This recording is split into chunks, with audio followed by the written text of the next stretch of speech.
যখন সাধারণ কোনো কর্মসূচি আমাদের বাংলাদেশ জাতীয়তাবাদী দল বিএনপি মাঠে নেমেছে দলকে আরো সুসংগঠিত করতে। সদস্য নবায়ন এবং নতুন সদস্য সংগ্রহ কর্মসূচির মাধ্যমে আগামী নির্বাচনকে সামনে রেখে দলীয় কাঠামো মজবুত করার উদ্যোগ নিয়েছে দলটি।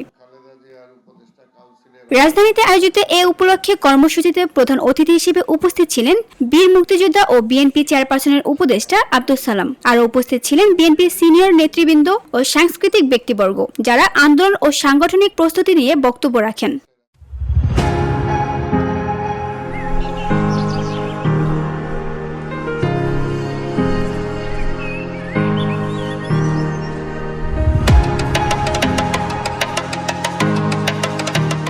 বক্তারা বলেন, আগামী নির্বাচনে যেন কোনো ফ্যাসিস্ট বা স্বৈরাচারী সরকার না আসে, সেজন্য গণতান্ত্রিক ব্যবস্থাকে শক্তিশালী করতে হবে। তাদের দাবি, বিএনপি কারো দয়ায় নয়, জনগণের রায়ের মাধ্যমে ক্ষমতায় যেতে চায়।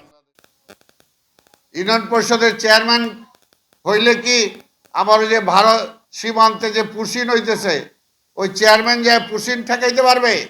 আজকে ইউনিয়ন পরিষদের চেয়ারম্যান দিয়া আপনি যে করিডোর দিতে চাচ্ছে, মানব করিডোরের নামে, আজকে আমার পার্বত্য অঞ্চল যাওয়ার মতো অবস্থা, ওইটাকে ঠেকাইতে ওই ইউনিয়ন পরিষদ পারবে না। ওইটার জন্য পার্লামেন্ট দরকার। বিএনপি চেয়ারপারসনের উপদেষ্টা আব্দুস সালাম বলেন, বাংলাদেশে হঠাৎ করে একটি নতুন ব্যবস্থা আনার জন্য কিছু রাজনৈতিক দল তৎপর হয়ে উঠেছে, কারণ তারা জানে জনগণের ভোটে নির্বাচিত হতে পারবে না, তাই এখন ভোট ছাড়া সংসদে যেতে চায়। আমরা বলি, জনগণের ভোটে আসন নিশ্চিত হোক, কোনো ফাঁকি নির্বাচন নয়। বাংলাদেশে হঠাৎ করে একটা নতুন সিস্টেম আনার জন্য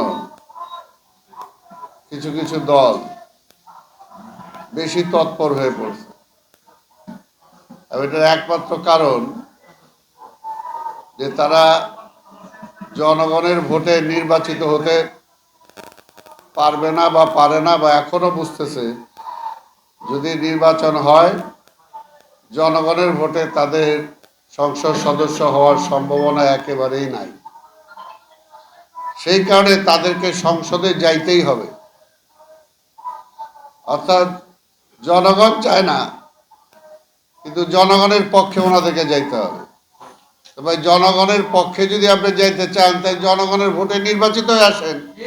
আব্দুস সালাম আরো বলেন, বিএনপি কখনো দয়ায় ক্ষমতায় যেতে চায় না। জনগণ যদি ভোট দেয় তবে আসবো, না দিলে আসবো না, কিন্তু আমরা ভোট ছাড়া সরকার গঠনের পদ্ধতি মেনে নেব না।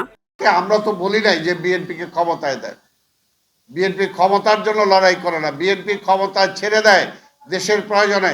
সেটা বেগম খালেদা জিয়া প্রধানমন্ত্রী তো ছেড়ে দিয়ে প্রমাণ করেছেন।